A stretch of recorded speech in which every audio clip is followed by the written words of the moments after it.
Let's open a word of prayer. Lord, thank you so much for this day. We pray that you will watch over us this day. Pray you'll give us hearts to understand, ears to hear, and to help us to make sense of the difficult times in which we live. Pray that you'll bless us in Jesus' name, amen. Well, this week I'm going to title this Inversion of Reality. Just let me give a little bit of an update on some things that I did this week. Last Monday, this is an interview of Danny Seaman. Used to be head of the government press office in Israel. We talked about the war in Gaza, the situation in the West Bank, and a little bit about what's going on up north. Danny was very, very straight with me. Danny works with the Israeli Defense and Security Forum, IDSF, that I highly recommend that you watch. So you can get that on our YouTube channel.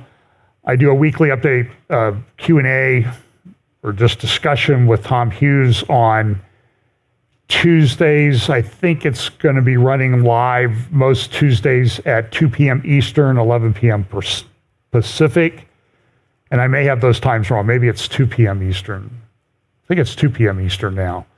Yeah, 2 p.m. Eastern, 11 a.m. Pacific. And then on this Thursday, I'm going to get a couple of my friends together, and we're going to try to have a couple-hour discussion about technology and the end times and how we can navigate that. And that'll be Tom Hughes, Britt Gillette, who does End Times Bible Prophecy, and Scott Townsend. And Scott and Britt will scare you to death. I'm the calm guy in the room. No, I'm just kidding. They're both wonderful guys, and have a lot of respect for them. And so that'll be Thursday at 6 p.m. Eastern live on the FBC YouTube channel. And we're also going to try to stream it onto Britt's channel and Tom Hughes' channel, hopeforourtimes.com, and then End Time Bible Prophecy. That's Britt's channel. And then I don't know if Scott has a specific channel or not.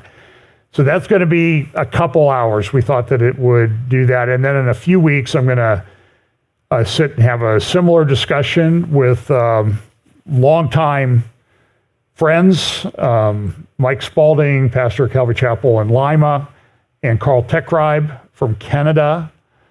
And I probably shouldn't try to say whenever I say the name of something in another country, I don't say it right. So I don't know if Manitoba or Manitoba, near Saskatchewan. I don't know if it's Saskatchewan, so somebody will write and tell me how to say it. So not something that I talk about every day. So I think that's going to be on about March 6th or 8th.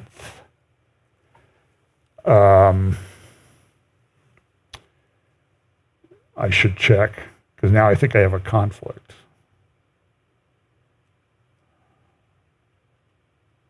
Nope, I don't.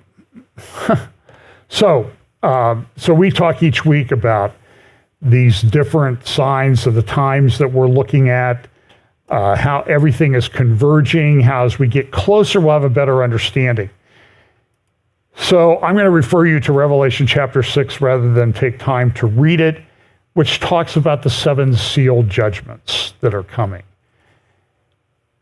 And it's interesting as I watch my email, and I do read most of it that I get from people. I apologize, I just do not have time to respond. Because I get a lot. And for example, this week, I know I got at least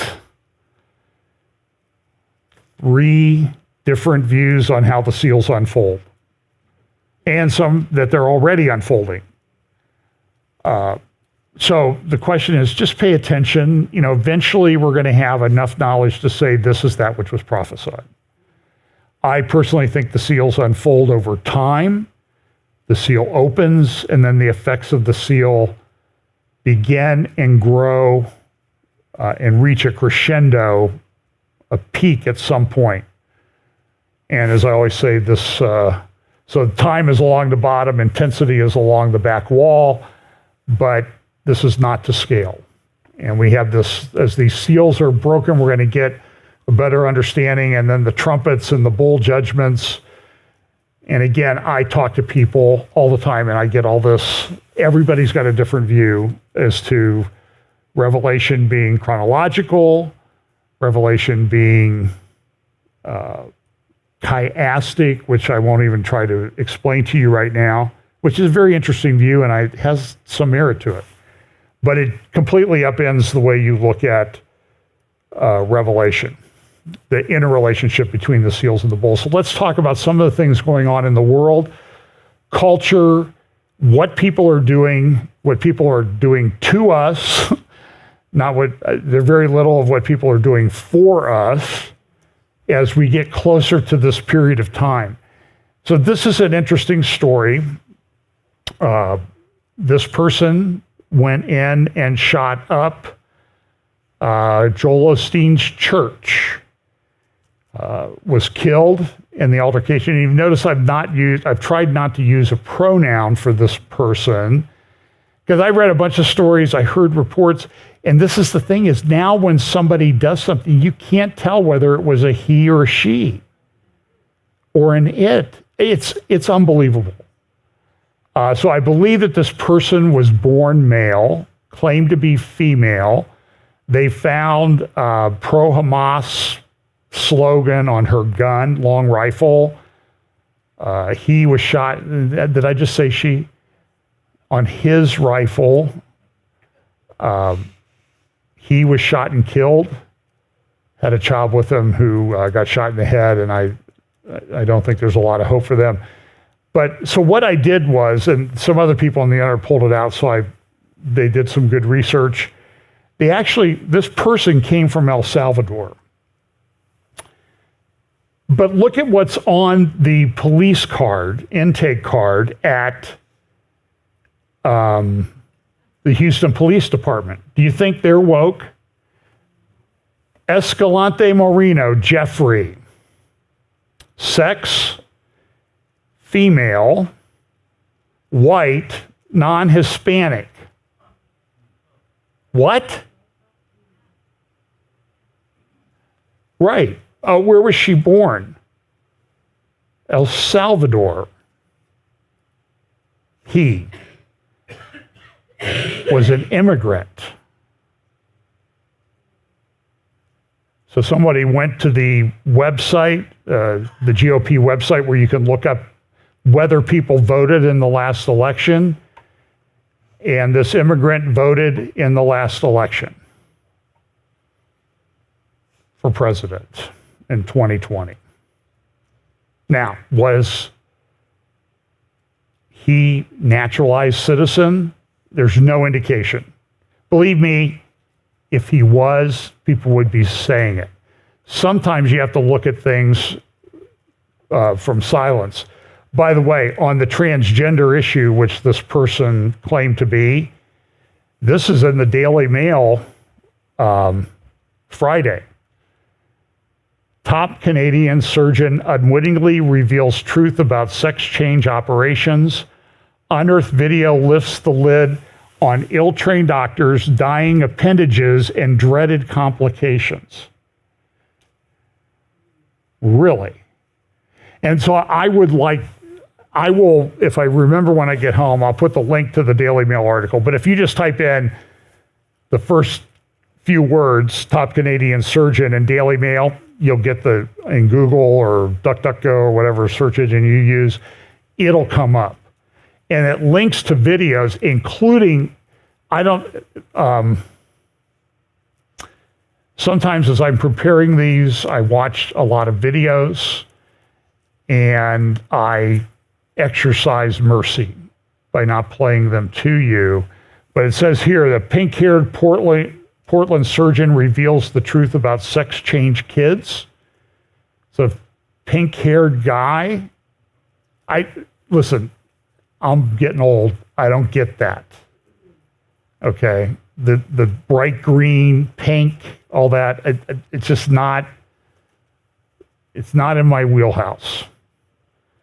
And if you ever see PM Howler show up like that, you'll know that I'm dead.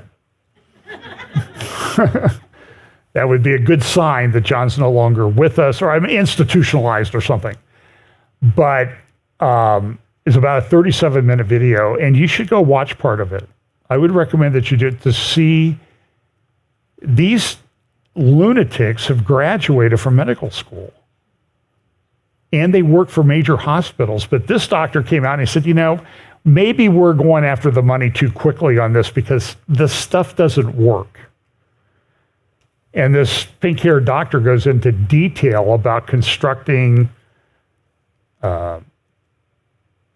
female body parts for a male that wants to change and the problems that come about. And there's lots of complications. It doesn't solve the problem. It's a big, fat lie. So then we had this. The Kansas City Chiefs won the Super Bowl. They had a parade in Kansas City, and there was a shooting. Now, the question is, have you heard them identify the race of the shooter? I have not.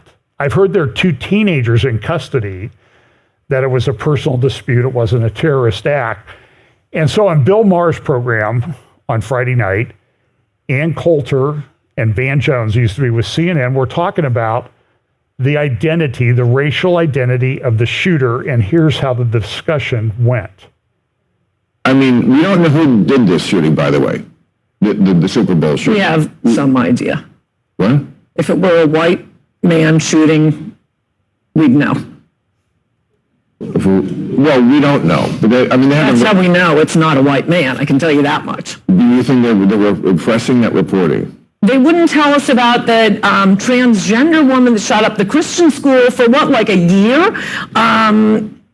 San Bernardino out here. Remember the crazy terrorist Muslims? That's when I first noticed, they're not telling us who it is. It's not a white male. The longer they go without telling you, it's not a white male. Okay, well, we don't, for this one, for right now, as of Friday night, February 16th, we know. We don't officially know. Okay, you have special powers.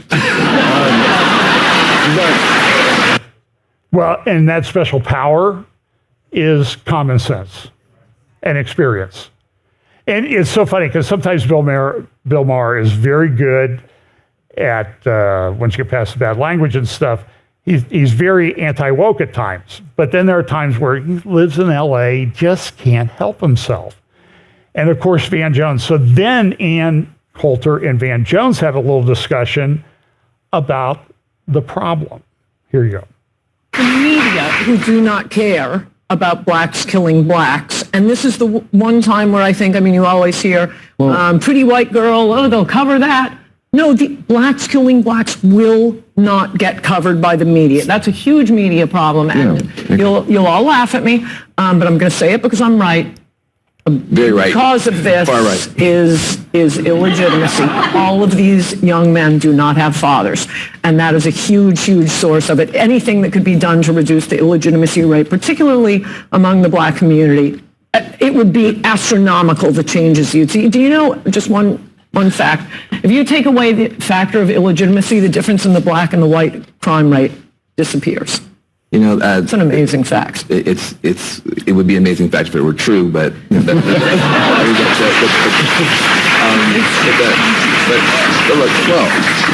it is a big part of it.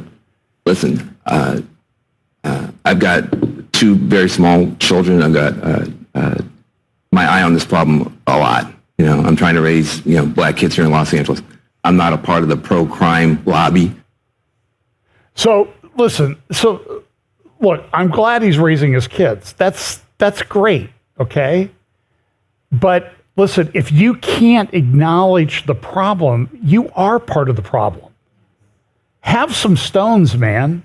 There's another way of saying that, but have some stones, dude, and step up. So some people investigated these claims. This is a chart, firearm homicide death rates by race. You see the first column is white. So this is death rate per 100,000. And what do you see? First column, 2.77 in Missouri per 100,000. Next column, 59.42. That's 30 times higher rate in that community. That's a problem.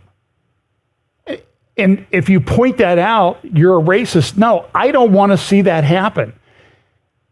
When I was a kid, I remember Daniel Patrick Moynihan, the senator from New York, a classic liberal, who came out and said the illegitimacy rate in the African American community is way too high. It's approaching 25%. That was back in the 60s. You know what it is now? It's like 78% of babies are born to single mothers. And I'm telling you, I have a master's degree in correctional administration criminology. I've studied it. I worked in prisons, and I don't care what the race was in prisons. One of the factors, you just talk to the people and you pretty much come to a conclusion very quickly. Most of the people here grew up without a father. It's so easy to prove. Look, this is the government's own statistics. This is from a thing, it's the monthly mortality and mortality weekly report from the Center for Disease Control, CDC. Okay. And so they talk about firearm homicide rates by race and ethnicity, 2019 to 2022. And here's the blown up part of that chart. And they have race and ethnicity, and you can see the columns. And so you can see here that middle column or middle line goes from 20.5 per 100,000 in 2019 to 27.5 in 2022. Now that's male and female, so this isn't broken down by sex. I don't think we're allowed to, but look at what it is for whites and Hispanics. There's a problem. If you can't talk about the problem, you'll never get the problem solved. So Vance Jones just doesn't have, I'm sorry, Van, you're probably a nice guy, but he doesn't have the courage to speak up and say the truth. This was an interesting editorial cartoon. It's the Border Czar. And you know what? And the other problem I have with doing these updates is I work on them all week long. And sometimes I'll say, well, I'll get back to that. And I'll go back to it. And when I start to go back to it, I'm like, well, that didn't happen this week, right? That happened 2 weeks ago. No, it happened Tuesday. And everybody I talk to who does these, and so when did the special counsel report on the President Biden come out? Was it this week or was it the end of last week? I don't even see, nobody remembers because so much has happened. But by the way, she stepped up this week, bless her heart, and said, I'm ready to serve. That ought to scare you to death. And maybe that was the plan all along. Somebody said that nobody will invoke the 25th Amendment against Biden because she's vice president, which means she would become president. And maybe there'll be a big rallying cry, but I'm hearing a lot of chatter that they're going to go to get Michelle Obama to run.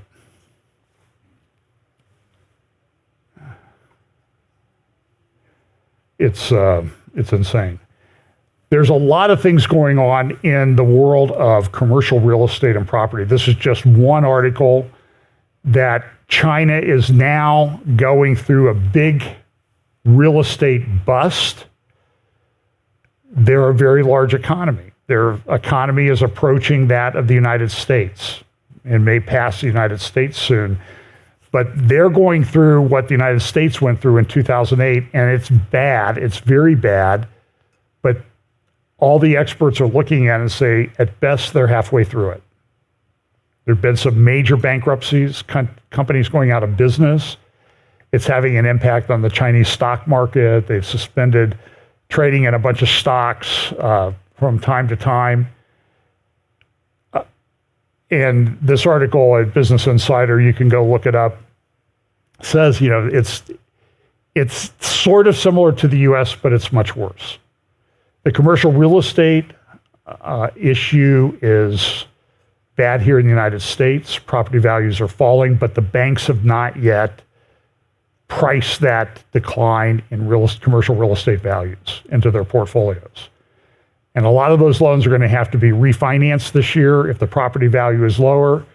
I think I played a clip from 60 Minutes last week or week before that said they won't be able to refinance, or they'll just turn the property back to the bank. But that has an impact on the banks. That puts pressure on the banks and the bank's cash reserves and that type of thing. And so a lot of people are saying we could have a real estate crisis here in the United States. This is an article from the Financial Times the other day on climate change, because everything has to relate back to climate change. So the uninsurable world is what this is called. And I don't remember if I mentioned things at this point on podcast or here. So if I've said it before, just act like you never heard it before from me speaking here. I was talking to somebody who insures a lot of churches, helps churches get insurance. He was telling me churches who paid $5,000 to $8,000 a year for their insurance with relatively low deductibles, like $5,000, are now being quoted $155,000 to $185,000 for a year of insurance, and their deductible's been increased to $75,000. Now, Financial Times says, well, that's because of climate change, because there's all these storms. And the interesting thing is, we know there's going to be weather issues in the end times. But now we have this explanation. It's not maybe God doing this to judge the world, it's man doing it to himself, and it's you bad people who don't do what we tell you to do. So, interesting graph in the increase in insurance rates that you're seeing across the market. Last year, it says this had a record number of billion-dollar insured losses from extreme weather. 37 events. Look at 2000, it was only 4 or 5. Even in 2005, remember Katrina and a lot of the hurricanes that hit Florida back in those days, 2004, 2005. They didn't have that many, it was less than a third what we have now. There's also this fight going on in the, and I just say this for purposes of fitting it into what are these people doing? They're blinded by this change in climate. I'll talk a little bit more about that, but the U.S. has been producing a lot of gas, and we've been producing a lot of gas and shipping it to the world through liquefied natural gas, but now the Biden administration is coming in and stopping the building of new natural gas liquefaction systems. Well, that's going to put pressure on Europe, which doesn't get much gas from Russia any longer. They could. Putin says that Nord Stream, at least one pipeline in Nord Stream, is still operational. I've heard rumors that they're also fixing the other 3, but that thing never happened. Before it got destroyed, Germany had said, no, we're not going to do this. We're not going to let Nord Stream 2 come online. They were partners in it, and they had to say, so Nord Stream 2 never shipped a centimeter of gas, but they could have, but before it was destroyed, long before it was destroyed, and we can argue about who did it, and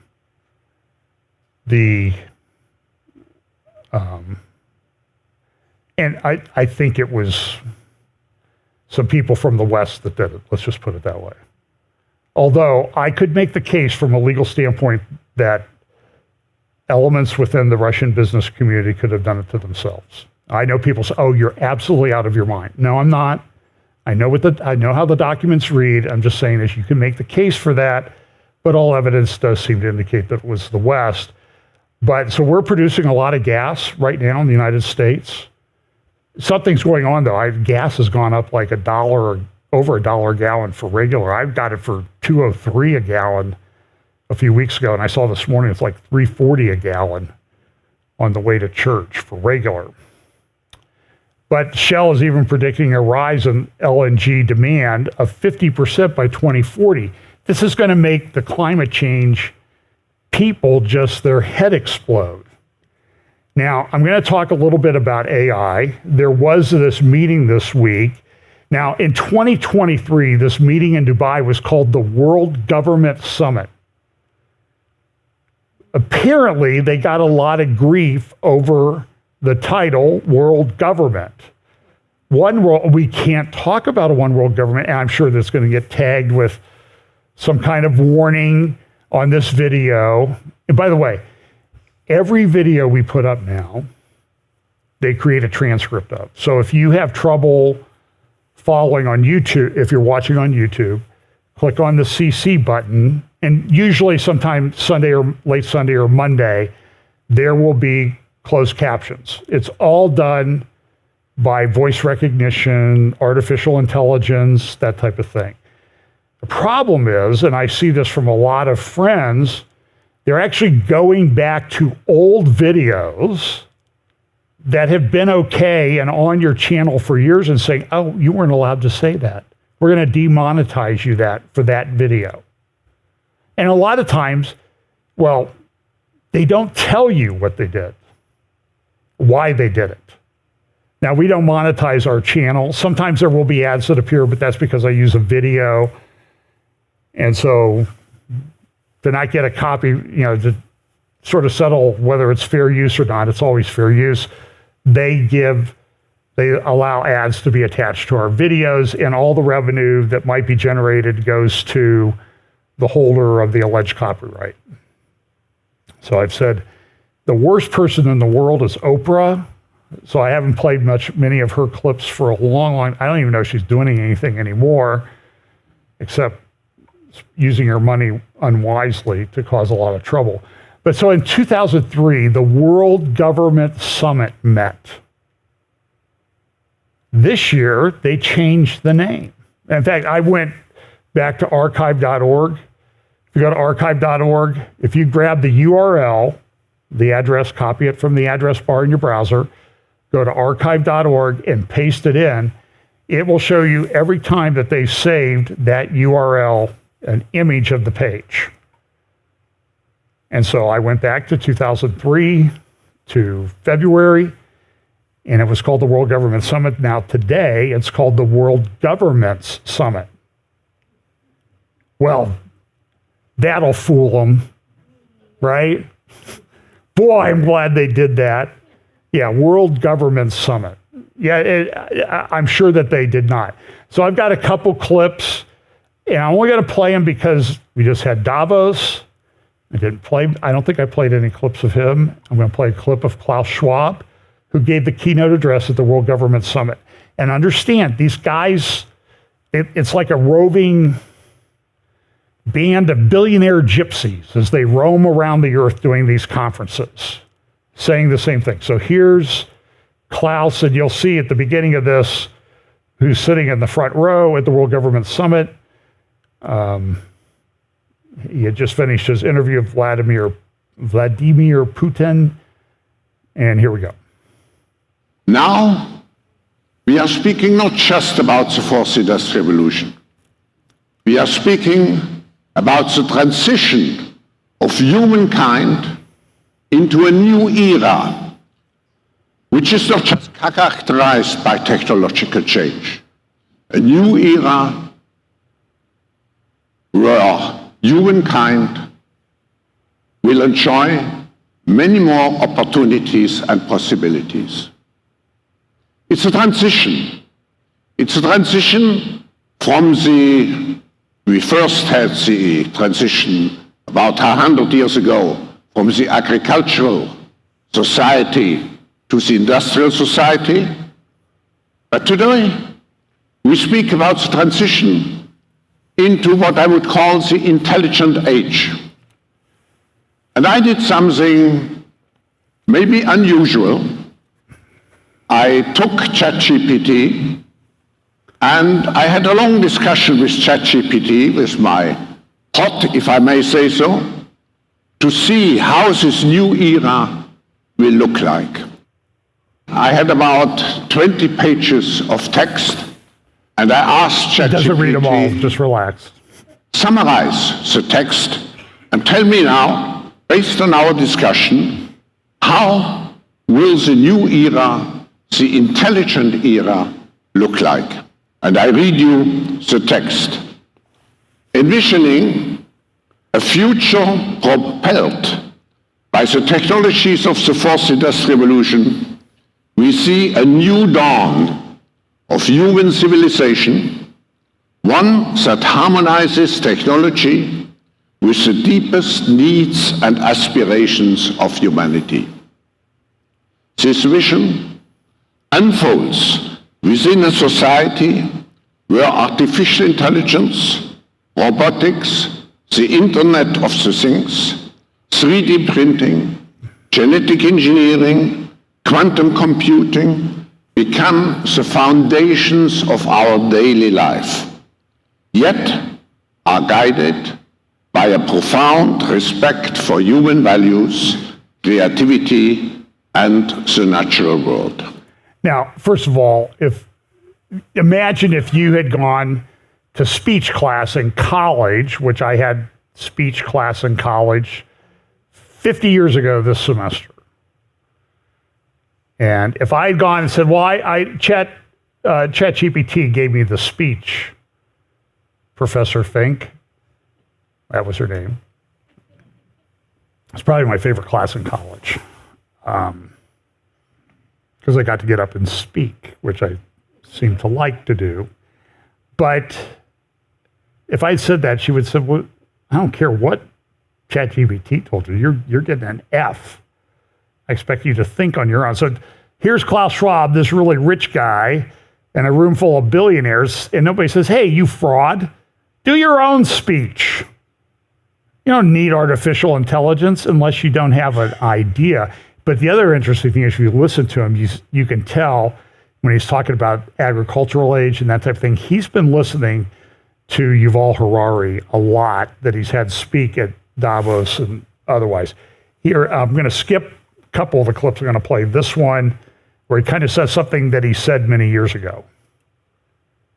When I explained some years ago the fourth industrial revolution, I think of three particular aspects. It's first the speed. We are now in the exponential phase. And just as an example, the Internet is now about 30 years old. The social media about 20, 25 years old. We will see, and how much have they changed our lives? We will see the same amount of change, the same speed of change in the next 10 years. So it's a compression, time compression of change. That's the first one. The second one is, when we talked about the first industrial revolution, we had, of course, the steam engine, we had electricity, but now we have a multitude of technologies, all working together to a certain extent in combination. Just think of the power of the combination of artificial intelligence, quantum computing, and big data. So it's a combination of the different technologies which really bring the fundamental change. And finally, I think we have to be prepared for a world where we see a fusion of our physical, our digital, and our biological dimensions. So it will be a world integrating the physical, biological, and the digital dimensions. So they're coming out, and you need to understand, the issue of deep fakes and everything, it's already off the charts. Sometimes it's easy to tell, sometimes it's not so much, but there's a OpenAI and has this thing called Sora, and you can type in text and you can get a video. So for example, this is an example. They typed in historical footage of California during the gold rush, and this is the video they got back.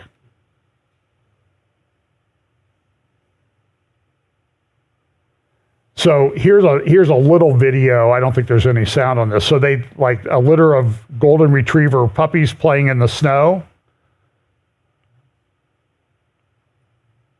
This looks like the dog next door. Borneo wildlife on Madagascar. It's all generated by AI. Drone view of Big Sur. I'll give a shout out to my friend Scott, so you can use this for your vacation pictures now. Photorealistic close-up of a naval battle of old ships on a cup of coffee. Here's the California gold rush again. I think there's one more. Oh, there's a couple more on here. It's actually pretty good. It's not dirty enough, but it's, looks like they've been out just sweeping the dirt lately. Somehow I saw a picture of Deadwood. We were in Deadwood, South Dakota last year, and saw a picture of it 100 years ago. Beautiful silhouette animation of wolves howling at the moon.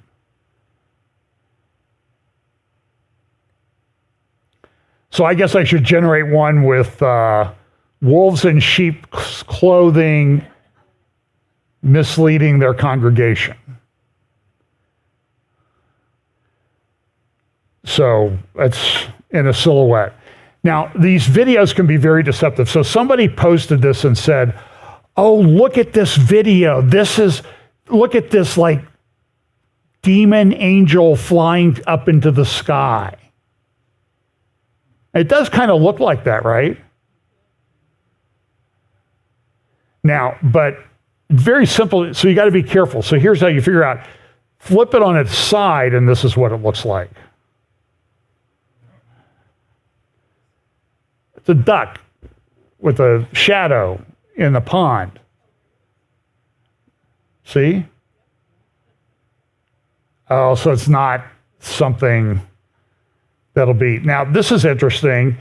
I played a clip. This was the news conference where Vladimir Putin, back in November, I think it was, had a big press conference. Can you imagine our president sitting in a room for a couple hours with the press like this, like he does? So I admire him for that. So he's sitting there, and the host says, okay, we got a questioner for you, Mr. President. Now, I want you to watch Putin's reaction when he looks up and sees the screen, okay? Because that's what he's going to see when he looks at the screen. Until you reply, we have another video on the same topic, quite impressive. Let's have a look at this video. Mr. President, good afternoon. I'm a student and I study at the St. Peter Institute. Do you have a lot of twins? And another point, what is your attitude towards the dangers fraught with the neural networks and the artificial intelligence? So he did not introduce himself, this person from St. Petersburg. Oh well, I see. You can talk like me and use my voice, my pitch, but I figured that only one person could speak like myself and use my voice, and this is going to be me. It was a joke by one of our political figures as regards the AI. This is my first twin. This is my twin number one. So he goes on and talks about AI, and he had said, this is back in 2017, you can find it. Elon Musk tweeted about it, and it says, back in September 4th, 2017, it begins, Putin says that the nation that leads AI will be the ruler of the world.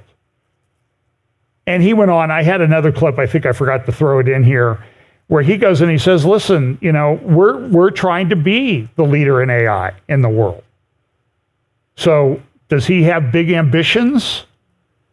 Always getting these arguments with friends. Oh, he's just, he's not.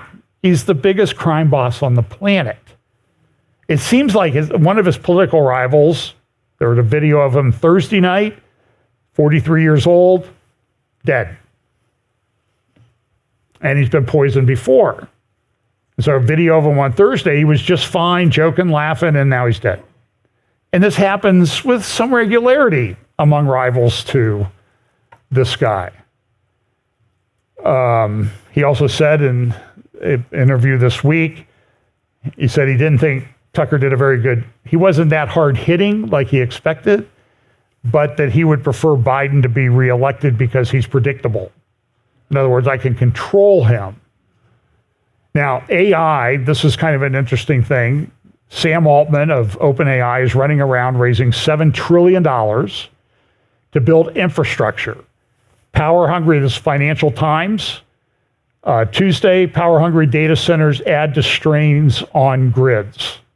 And go out, as I say, go out to New Albany, drive down Beach Road, south from 161, and look at all the server farms down there, and then understand they take a lot of power to run them.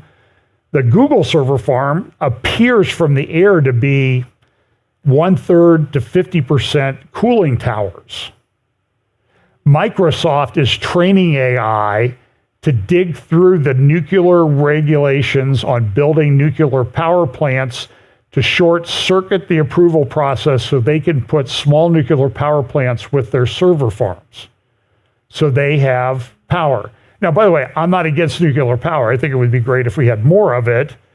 But as this article says, many grids cannot handle these AI-driven workloads. It's easier said than done being green. And then you have the problem of cryptocurrency, which also consumes a tremendous amount of power. And AI is doing a lot of things.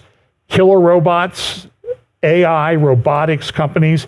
Here's just a short clip from a movie that came out a few years ago called Slaughterbots to show the problem of these drone swarms. We're live with Brett Howe on the line from where police are now confirming a drive-by shooting at a polling station. They're all in a line, shot in the head just where they stood. The whole line is dead.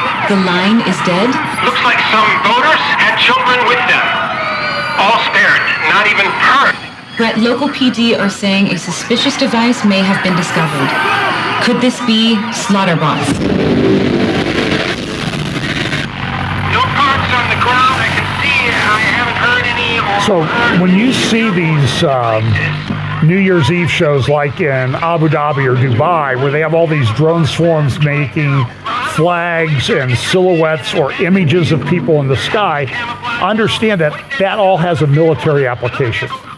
It's all done by computers. You couldn't orchestrate 300 people to get the drones to fly like that, or maybe 2,000 drones. But then you can get these drone swarms, and so now this is a problem. And so this is a movie about what these drones can do, or robotics. Yet another national security crisis for this administration.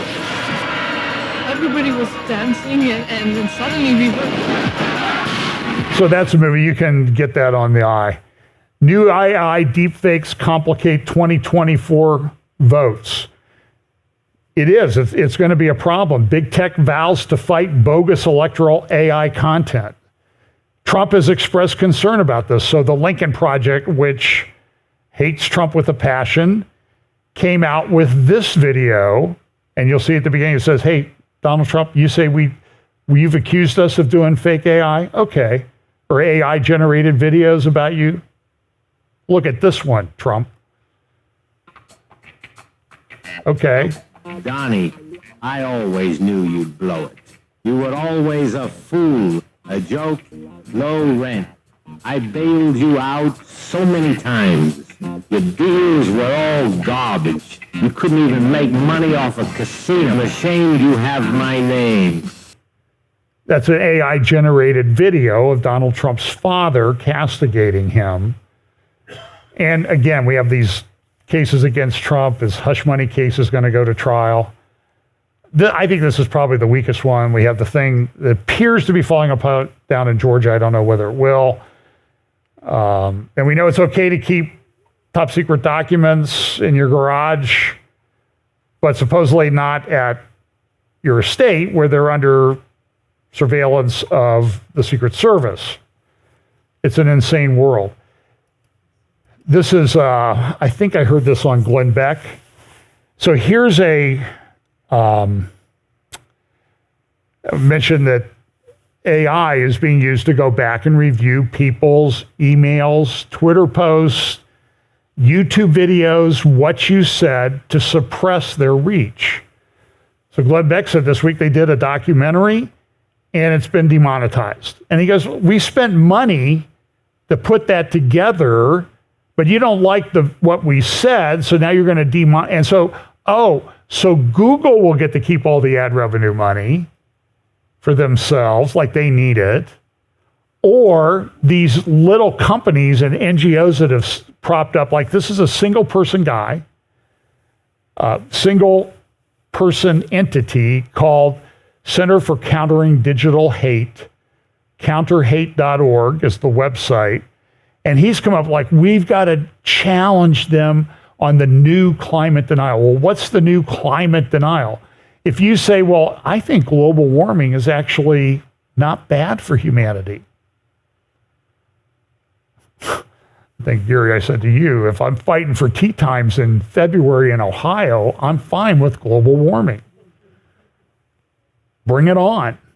I liked last week when it was in the 60s better than this week. But so he says we used AI. So he uses, this single guy uses AI, and he's the guy who went after Glenn Beck. So Glenn has a big staff, pays him well. Look at what happened. We use AI to analyze denialist claims in thousands of hours of YouTube content. And now it's not so much that you say, well, I don't think this has been proven. It's if you're now saying, well, it may not be a problem in a lot of places. And again, when we live in this end times thing where a lot of these weather events are to become more predominant, it's crazy. So I'm going to play a few minutes of this. This is an interview that Tucker Carlson did. And Tucker was asked at the World Government Summit about the Middle East, and I thought he gave an incredibly poor answer. But it's his opinion. He's entitled to it. But the guy was trying to ask him about Israel and Gaza, and he just punted on it. But he did interview a guy named Mike Benz, who used to work for the State Department and has noticed a trend. And I just think it's one of the best interviews Tucker's ever done, if not the best. You should go look it up, watch it, take notes, figure out, because this shows what they're doing. Here's just a little bit of it. Censorship of mail-in ballots is really one of the most extraordinary stories in our American history, I would argue. What happened was you had this plot within the Department of Homeland Security.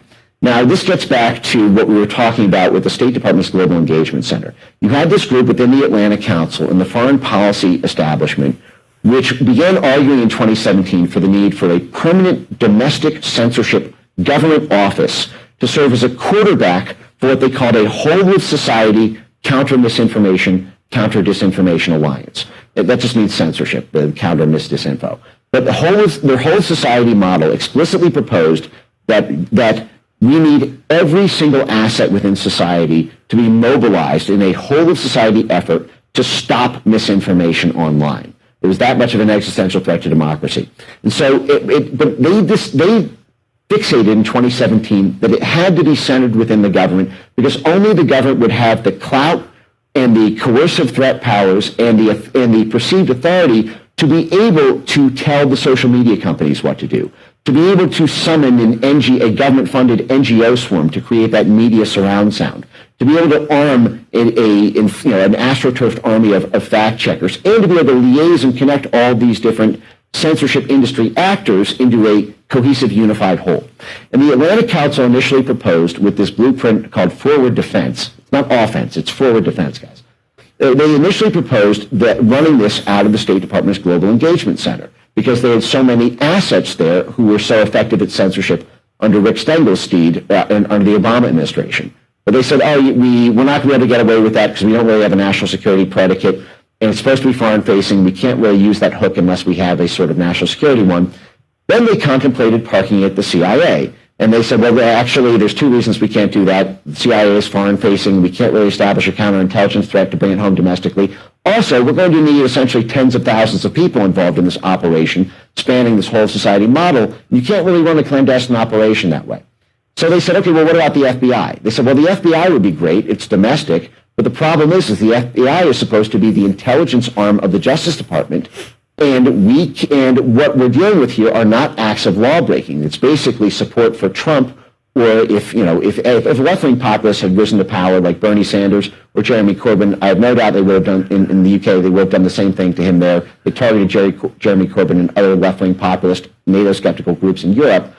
But in the U.S., it was all Trump. And so essentially what they said is, well, the only other domestic intelligence equity we have in the U.S. besides the FBI is the DHS.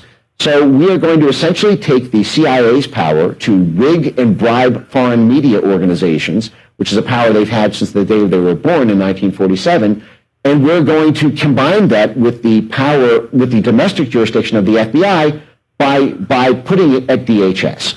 So DHS was basically deputized, it was empowered through this obscure little cybersecurity agency to have the combined powers that the CIA has abroad with the jurisdiction of the FBI at home. And the way they did this, how did an obscure little cybersecurity agency get this power, was they did a funny little series of switcheroos. So this little thing called CISA, they didn't call it the Disinformation Governance Board, they didn't call it the Censorship Agency, they gave it an obscure little name that no one would notice called the Cybersecurity and Infrastructure Security Agency, whose founder said, we care about security so much it's in our name twice. Everybody sort of closed their eyes and pretended, that's what it was. But it was created by act of Congress in 2018 because of the perceived threat that Russia had hacked the 2016 election, had physically hacked it, and so we needed the cybersecurity power to be able to deal with that. And essentially on the heels of a CIA memo on January 6, 2017, and a same-day DHS executive order on January 6, 2017, arguing that Russia had interfered in the 2016 election, and a DHS mandate saying that elections are now critical infrastructure, you had this new power within DHS to say that cybersecurity attacks on elections are now our purview. And then they did two cute things. One, they said mis, dis, and malinformation online are a form of cybersecurity attack. They are a cyber attack because they are happening online.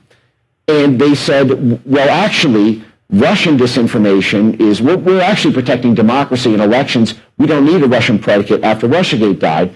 So just like that, you had this cybersecurity agency be able to legally make the argument that your tweets about mail-in ballots, if you undermine public faith and confidence in them as a legitimate form of voting, you are now conducting a cyber attack on U.S. critical infrastructure by articulating misinformation on Twitter. And just like that, now what they did then is so in other words, complaining about election fraud is the same as taking down our power grid. Yes, you could literally be on your toilet seat at 9:30 on a Thursday night and tweet, I think that mail-in ballots are illegitimate.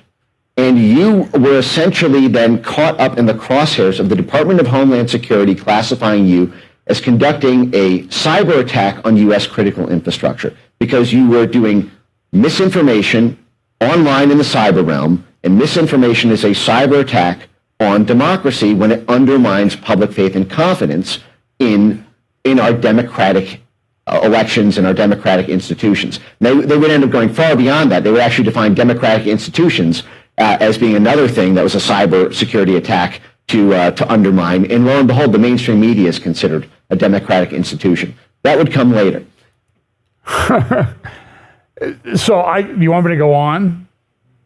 Well, go online and watch it because I have a bunch of other stuff I want to talk about.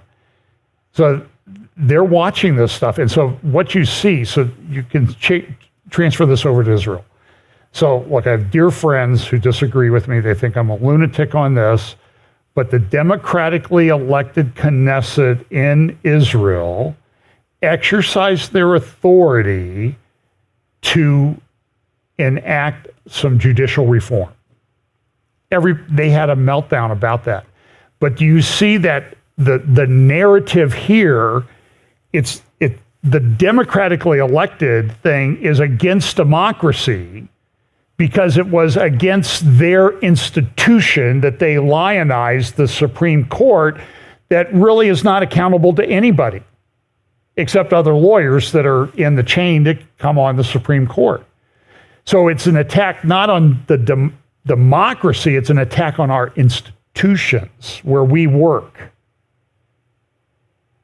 So, listen, we can argue about whether the judicial reform in Israel was important or wrong or anything or was advanced by the wrong people. Everybody was talking about we need a judicial reform. Then somebody did it, and there was a meltdown in Israeli society over it because it attacked their institution, which they now call a democratic institution. But it's an institution that exists within a democracy. There's nothing democratic about the Israeli Supreme Court because the fix is, an old Facebook post of mine popped up this week where I had posted about the cases against Prime Minister Netanyahu. And some of them are they're totally bogus. Listen, I'm a lawyer. I know the law. They're ridiculous. And when I was at the Knesset a little over a year ago, I asked people, when are these cases against Netanyahu going to be over? And I had made this post back in 2017, 6 years ago. And in 2022, they said, well, they'll last another 5 or 6 years. Well, why are they doing that? Because that's the way they can control Netanyahu. And a lot of people think he needs control. That's fine. Vote him out of office. But, and get a constitution that puts some other protections in if you think that's important. They have a lot of people doing this. Here's a CNBC interview with a guy from Meta, Facebook. Listen to what he says about how many people they have working in this area. It does strike me that this is an issue, disinformation, misinformation, interference with the election that the government should be taking on. How many people do you have working on this issue, and how do you know what's enough? So we have around 40,000 people working on kind of safety and integrity on our platforms. Generally, we spend a lot of money on it. We've spent about $20 billion in recent years on things like election integrity, about $5 billion in the last year alone. But here's the interesting point. Even if we employ double the number of content moderators that we have, actually, here's the irony. We're talking here about the risks of AI-generated content, but AI is also actually our most powerful tool to identify and deal with the kind of content we don't want to see on our platforms. So take hate speech, for instance. The prevalence of hate speech, in other words, the percentage of hate speech as a percentage of the total of content on Facebook is now down to about 0.01%. And that's been reduced by over 50% just in the last couple of years alone for one reason only: improvements in AI technology. So I think it's important for your viewers to know that, yes, of course, there are issues and concerns about how this technology is going to be used for bad purposes. It's ironically also the same technology that helps established players from making sure that their policies are being properly respected and enforced. Okay. So here's Munich Security Conference. I don't really have any clips from that this week. But Europe they're saying, Europe can't rely on America anymore. Ursula von der Leyen says that the EU needs to fortify itself for a rougher world. There's a big narrative that Russia's going to invade everybody there. I don't know that it's true. Pakistan is having major problems. I get the party that won isn't allowed to assume power. And that's a nuclear power. And they're not getting along with India. And India took over an old Muslim mosque site and built this big Hindu temple on it that they just opened in the last couple of weeks. And remember, India was probably the biggest, in terms of numbers, slaughter in human history in this conflict between Muslims and Hindus. And I know for a fact missionaries, they came after Pastor Steve, if you remember, when he was over in India, and they're now doing that to Christian missionaries in India. So if you know them, you need to pray for them, for their safety. It's not good, and they're both nuclear powers, and it's crazy. Russia, Russia's taking over a city in the Donetsk region, and you can see they just pretty much destroyed the thing. So the city's right here in that little crook in the middle, and I won't try to pronounce the name. And then this was a big article in the Financial Times. Alarm mounts over Moscow's hostile stance towards the West. We are living in truly dangerous times and at a point when large-scale conflict is more likely than it has been in recent history, said a military intelligence official. Russia's bellicose intent is still there, said a second UK defense official. Its land forces have been degraded in the Ukraine, but its air force and navy are largely intact, and Russia is still a major nuclear power. I mean, all this is true. The warning hangs over the Munich Security Conference, which started yesterday. The annual gathering of security, military, and intelligence officials and experts provides a snapshot of the global defense picture at a record time of instability. And they talk about Russia's rebuilding its defense industry, and there's also an article, I've read a bunch of articles this week, that the European Union, EU, NATO countries just can't keep up with the production that's going on in Russia. So it's a big concern. And they keep saying this, that Russia's intent and capability to attack a NATO country before the end of the decade was pretty much consistent within the US-led military alliance. Russia also launched this kind of led to a lot of, everybody was going crazy. One of the congressmen, I think it was Mike Turner was his name, said Russia's doing a killer satellite or nuclear weapons in space. This is a video of the launch. And then as people unpacked it, maybe it is just a satellite launch. We don't know yet. We just don't know.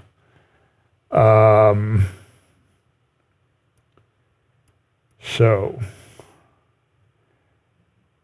this was the big deal article of the week. And again, I'll try to remember when I get home to post the link to this article in the notes so you can go to it, although it may be behind a paywall. The Washington Post, U.S. Arab nations plan for post-war Gaza for a timeline for Palestinian state.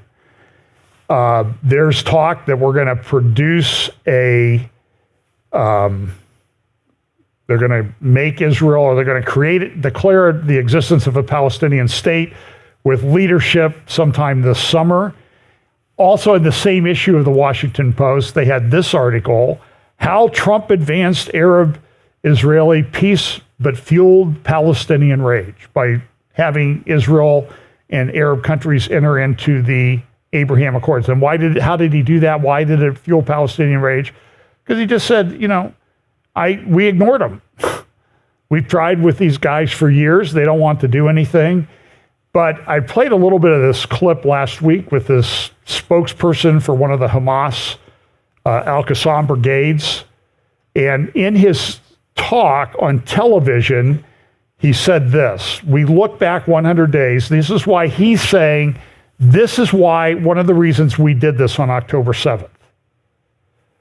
Now, a lot of people say it was the Abraham Accords, but he drills down into some more facts, which I think are relevant from a Bible prophecy standpoint. So you look back 100 days to remember the educated, the complicit, and the incapacitated among the world's powers governed by the law of the jungle, reminding them of aggression that reached its peak against our path, Al-Quds, Jerusalem, and Al-Aqsa, which they consider that whole Temple Mount compound, with the start of its actual temporal and spatial division and the bringing of red cows as a application of a destable religious myth designed for aggression against the feelings of an entire nation in the heart of its Arab identity and the path of its prophet, the night journey and ascension to heaven. All of that is a lie. That is not what the Quran says. It didn't happen in Jerusalem.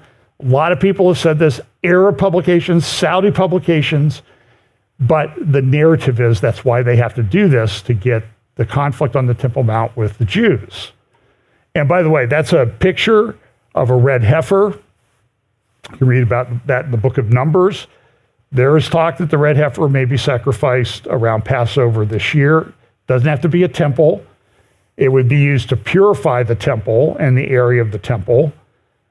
They've bought land on the Mount of Olives because the area where the sacrifice takes place has to overlook where the Holy of Holies will be.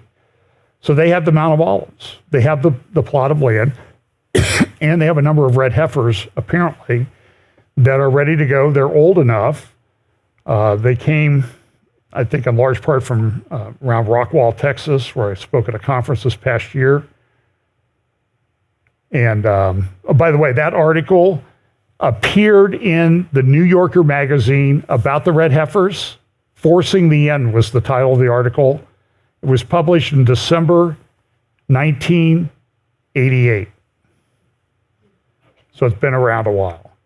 So they talk about this is one of the reasons was the red heifer is why we're going after them.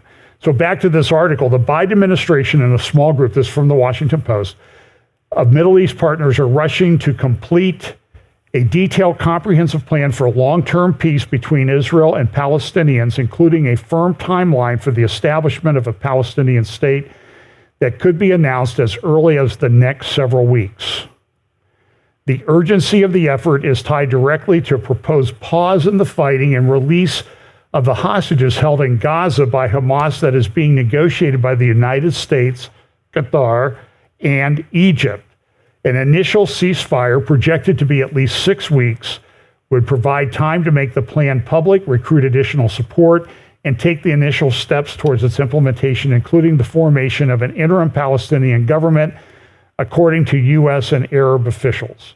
And the Saudi foreign minister was at the Munich Security Conference today in Munich, Germany, saying, yeah, we want to do this. We think this is a Palestinian state is the way to go. Now, whether that survives when King Salman passes on, I don't know. Planners hope a hostage agreement can be reached before the beginning of Ramadan, the month of Muslim fasting that begins March 10, lest it compound the deprivation and pressure cooker atmosphere in Gaza. We don't want to interfere with the Muslim holy days. Like, does anybody ever say, well, Hamas came on Simchat Torah, an Israeli Jewish high holy day, and did a massacre in the south of Israel? Nobody ever says that. It's unbelievable. The key is the hostage deal, said one U.S. official among several Arab and American diplomats who discussed the subject on the condition of anonymity to avoid derailing the plan before it is completed. But even as planning participants, including Egypt, Jordan, Qatar, Saudi Arabia, the United States, the United Arab Emirates, and Palestinian representatives, in addition to the United States. Now, in this peace deal, who's missing in that list of countries? Israel. They said, well, it's like Israel's kind of an important component to that. And so I've said this for a while. This Daniel 9 thing could be something that's shoved down Israel's throat. Now, the Palestinians won't agree to this. Maybe it'll be shoved down their throat too. Can't discount that possibility. The elephant in the planning room is Israel. Oh, I guess we got to Israel. They're the elephant now that's causing all kinds of problems for everybody. And whether its government will acquiesce to much of what is being discussed, the withdrawal of many, if not all, settler communities on the West Bank, a Palestinian capital in East Jerusalem, and a security and governance arrangement for a combined West Bank and Gaza. The hope is that Israel will be offered specific security guarantees and normalization with Saudi Arabia and other Arab states that would be hard to refuse. So that's what they're looking at. Interesting. This actually was on the Washington Post website. We three agree that dictator Trump can't gain power. Oh, by the way, did you see this informant got charged with a crime? Lying about the Bidens. Did you see that? He was the one who came and gave information to Congress about that they might be involved in some bribe deals. He's been a paid, listen, I know how this works. He's been a paid asset, confidential informant of the United States FBI for over a decade. Now, all of a sudden, as we get close to an election, the guy who might be able to tie, and Biden is, there's an impeachment inquiry going on in the House. Oh, the guy, he's now charged with a crime and he can't be credible at all. But the FBI's relied on him for over a decade. This is, we don't live. In the USA that you knew when you were a kid is gone. And so, listen, everybody, well, Trump's a bad guy. Okay, so let's assume Trump's a bad guy. But they're coming after him with nonsense, which means they'll go after, when they're done with him, they'll go after you for nonsense too. And if you don't think the DOJ does that, you've never been caught up in representing people who are caught up in a DOJ investigation. I'm just telling you, I know from personal experience, it's not. And so Biden is pressing Netanyahu to accept this deal. Michael Duran wrote about this at the Hudson Institute. President Biden will recognize a Palestinian state in early summer. Duran's a pro-Israel guy. We support the establishment of an independent Palestinian state, and we do a lot of work inside the government to think about how to bring that about, said State Department spokesperson Matthew Miller on January 31st. So this is Ayatollah Khamenei, and this is a great post by Ava Cloward, whatever her name is. You can see how she spells it there. I'm not even going to try the phonetic of that, but she has a great post on Twitter analyzing how Iran is responding to all this, how they're behind this, and she concludes with this: ending Hamas and then pushing Hezbollah behind Litani River up in the north in Lebanon, along with launching a strike on its military factories and missile capabilities, will cause Iran to lose its most important card in the region and will push the Sunni countries led by Saudi Arabia to normalization. In other words, what she says is, and she's a pretty good analyst of Middle East geopolitics, she says, if Israel, she says, it looks like Iran's weaker than it was before October 7th. If Israel fights and if they go after Hezbollah, they will really weaken Iran. And this happened in Iran. These are pictures of a couple gas pipelines that had explosions this week in Iran. They're major gas pipelines. And Iran has come out and said this was done by Israel. Here's a map of where that occurred. And this is a big deal. Hezbollah has lost a lot of people. You can go to the website of Al-Manar, a TV website in Lebanon, very pro-Hamas, and they have all the people that have been killed. It's like 250, 300. It's almost as many soldiers that have been killed in the IDF in Gaza. It's pretty close. Here's our friend Amos Hochstein, who's running around trying to make peace, speaking with a journalist at the Munich Security Conference about, well, what are we going to do with Lebanon? We're trying to make peace in Lebanon. I made the peace with the maritime border on the gas fields out there, which Lapid signed when he really was a lame duck prime minister. That's another point. But here's a little bit of what he said in Munich yesterday. I want to kick off by asking you about something that, of course, is dear to both our hearts, and that is the situation today in Lebanon. What is the U.S. government doing to prevent war there?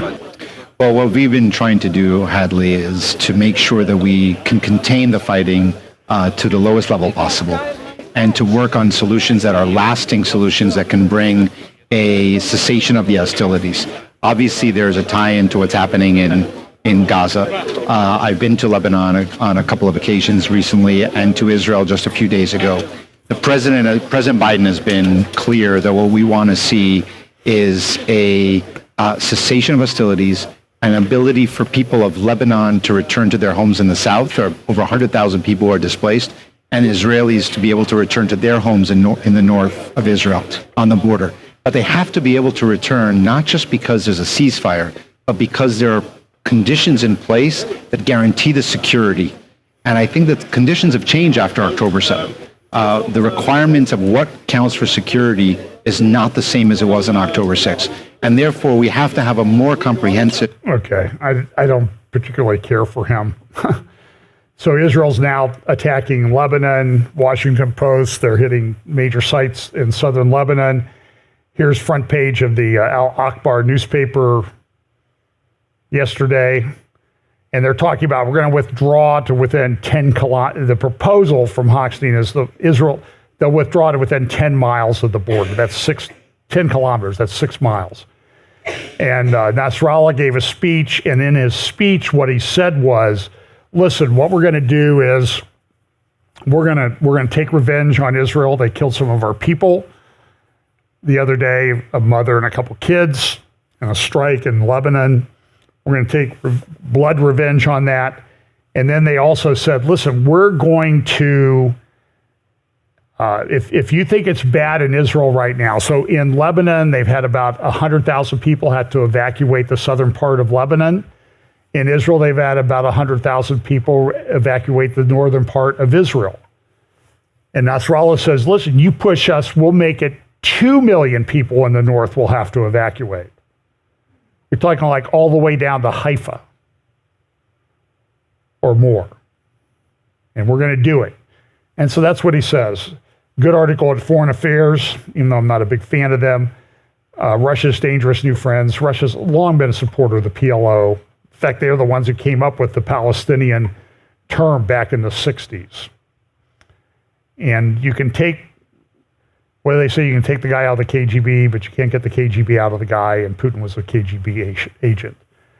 So here's another article about, from the Hudson Institute. The second point that they have is that the Houthis are going to continue to be a problem. Unmanned surface vehicle deterrent is exacerbating the conflict in the Red Sea. We're not ratcheting them down, even with the attacks. And so what you have is this low-level warfare that's more than an annoyance. A lot of ships are avoiding the Red Sea.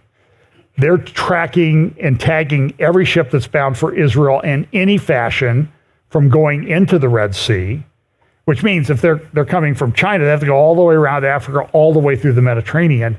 Now, part of what the G20 did at their meeting in India in September was they came up with this trade corridor that would go across ships from the United Arab Emirates and Saudi Arabia, and Bahrain would transfer their cargo to trucks. They would take them across Jordan to Israel to ports where they'd be put back on ships and then shipped across, and they would save that big transit time. But the concern is, and this is the corridor of betrayal is what Tehran is calling this. And the question I had for somebody, we were talking about it this weekend, it's like, if they're attacking ships, why aren't they going to attack? Do you think they might not use the drones to attack trucks that are driving through the desert? Now, they're going a little bit faster, but the drones can probably handle them with artificial intelligence and programming. So it's going to be a problem.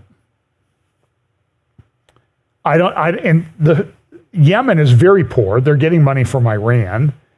And they're a major headache in world shipping right now. It's about, I think, 15. And you have the problem of the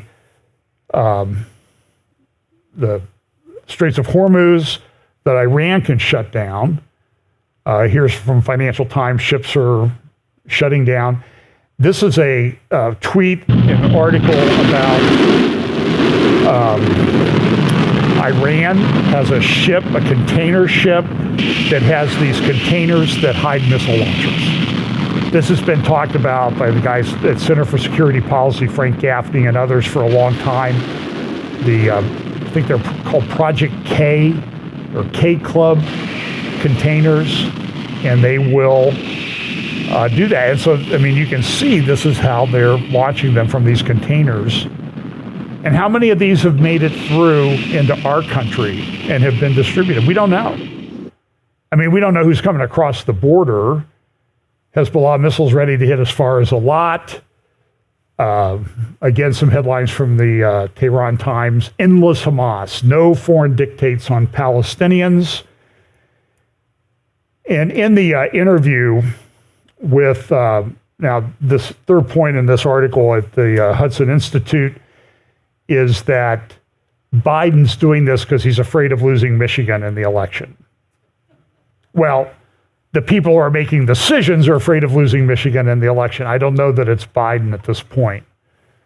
I just think it's cruel to put him out there all the time like that. By the way, King Abdullah II of Jordan was here with Biden. They did a big news conference the other day, and they talked, we need to assure the safety of the Muslim holy sites. They're not. There's a mosque there. I grant you that. But none of the stuff that you say happened on the Temple Mount happened on the Temple Mount. This is the Biden administration is currently exerting enormous pressure on Israel to halt its military operation in Gaza. You remember this young lady, Danny Seaman, who I interviewed on Monday. He really broke down this. She came up. She's one of his daughter's best friends. She's still hostage in Iran. You might remember this. This was the report on October 8th by Christiane Amanpour at CNN. Here's what she said about what happened to her. We're now getting new video that shows Hamas appearing to take Israelis captive. This video has been geolocated by CNN, but we want to warn you that it is disturbing. It's war. This is in Gaza. You can see a barefoot woman pulled from the trunk of a Jeep by a gunman and then forced into the back seat of a car. Her face is bleeding and her wrists appear to be cable-tied behind her back. The Jeep is also appearing to have an Israeli Defense Force license plate, suggesting that it might have been stolen and brought into Gaza. And her pants were bloody. So here's one of the UN chiefs with regard to the Palestinian Gaza thing. Listen to what he says in this interview on Sky News. This is about 2 minutes long.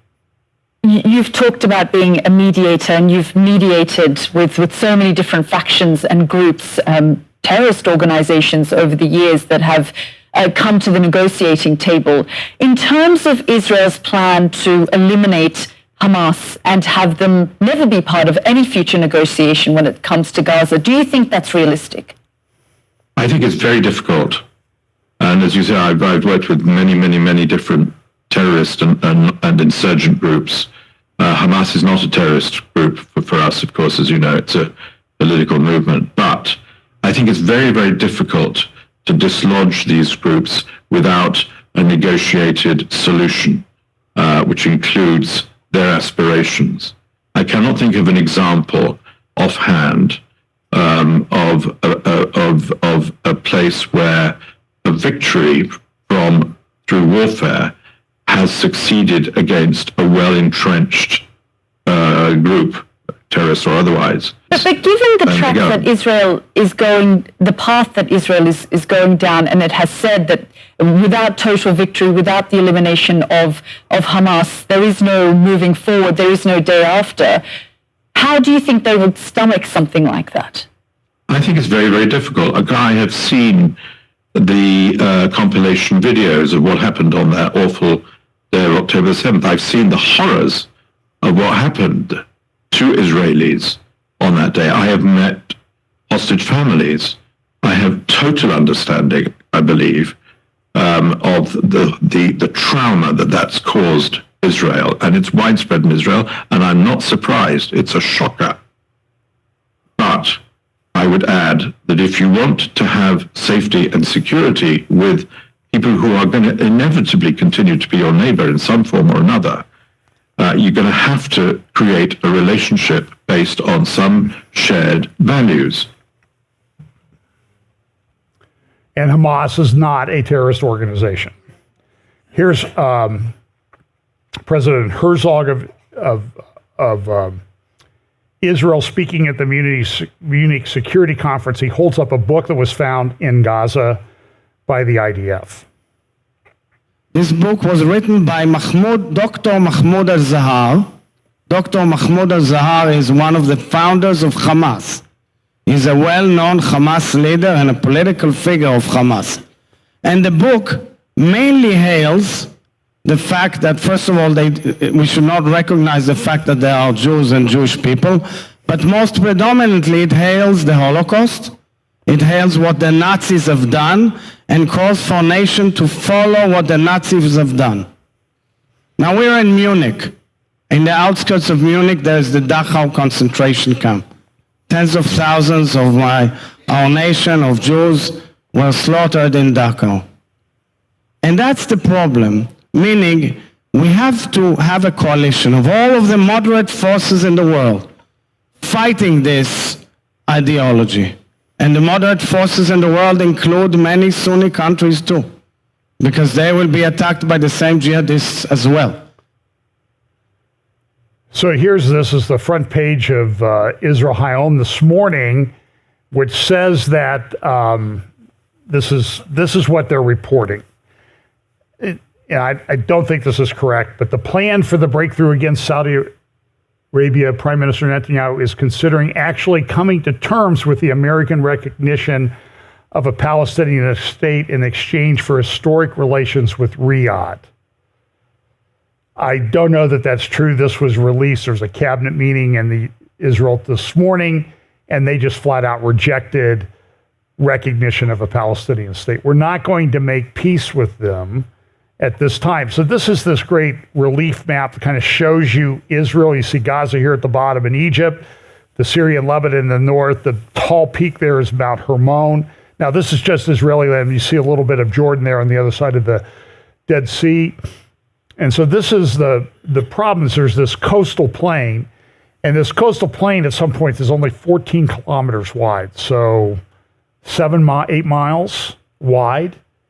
I mean, somebody could come from the heights there in Judea and Samaria. I'm sorry, I had Judea in the wrong place. Samaria and Judea, just come down from the heights, and they could get across 8 miles in an afternoon with the right kind of force and equipment. So this is a problem that is going to be. This is a Washington Post graphic on the split in the settlements, the dark blue areas in the West Bank. Here's a little bit bigger graphic, and you can see that it's very, very complicated. If you've ever been there and you've driven around, when we were up on Mount Gerizim, well, in Nablus, you can see this huge home up on the other side of Mount Gerizim. I mean, it rivals anything you've ever seen in Beverly Hills. And my question to Joel Kramer was, what does the guy do that has that much money to build that house? I said, what's he do? Sell security fencing in Israel? And Joel said, well, that's a good observation. So it's a problem. There was they're trying to end the war. This was a video that was released from a tunnel in Gaza, put in the headline of Ynet. And you see here the people walking through the tunnel. They've got the video, and that guy right there, that's Sinwar. So they're getting close to him. He's ready to go. He says in the article on the Times of London this morning, I will never give up. Somebody that knows him, I saw it in his eyes. And then Hania, who he's the multi-billionaire political leader of Hamas. Sinwar is the military leader. Sinwar is saying, here's what he says. He blames Israel for lack of progress in the negotiations. We will not accept anything except a full ceasefire and the withdrawal of the IDF from Gaza. And when I see him, I got to be honest with you, my question is, does he make these statements before or after he makes his daily trip to the barber? You can't maintain that without professional help. I'm sorry. So, and they're looking, oh, by the way, that gal you saw in the back of the truck, the Jeep with the bloody pants. She was forced to make a video that the people that were taken hostage with her are dead. So that's okay.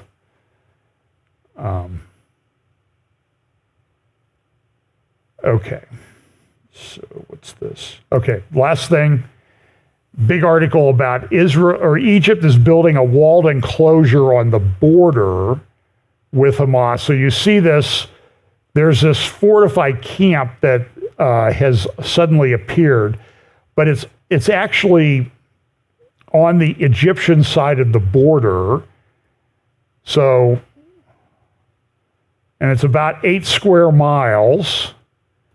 And then when you go over to the Rafah crossing, that's that red line is the Egyptian Gaza border. By the way, that's where all the stuff came through. They have tunnels there, probably corruption in the Egyptian military. And by the way, this thing on the right, that's not the Israeli fence. That's the Egyptian fence. And they're constructing an even bigger, taller one. I thought that they're pro-Palestinian, right? But they don't seem to want them. But now they've cleared off this land here in the square or rectangle. And there's some thought that they may be making a refugee camp. Well, they don't want to put them in a refugee camp. They've been in refugee camps in Syria and Lebanon and Jordan for over 75 years. They don't have any compunction about doing that. They're political pawns, and it's time the world realized it. This is a before and after shot of that area where that, you can see how they cleared off the land there. And I think it's about 8 square miles. So, okay, I'll save the rest for otherwise. A lot of stuff happening. I did talk about this He Gets Us ads in my sermon that I did first hour. You can find that on our YouTube channel. And a lot of stuff going on. So if you're around Tuesday at 2 p.m. Eastern with Tom Hughes, and then 6 p.m. Eastern, 3 p.m. Pacific with Tom Hughes, Britt Gillette, and Scott Townsend talking about AI and technology issues related to Bible prophecy. So if you can watch, or you can catch them later if you can't watch live. So let's pray. Lord, thanks so much for your word. Thanks for giving us some ideas, things to look for, and as we get closer to your return. We pray that you'll help us to stand strong in the faith, share the gospel with others, and not be dismayed by what we see happening, but be encouraged that you have blessed us by allowing us to live at one of the most incredible times in history. Bless us this week. In Jesus' name, amen.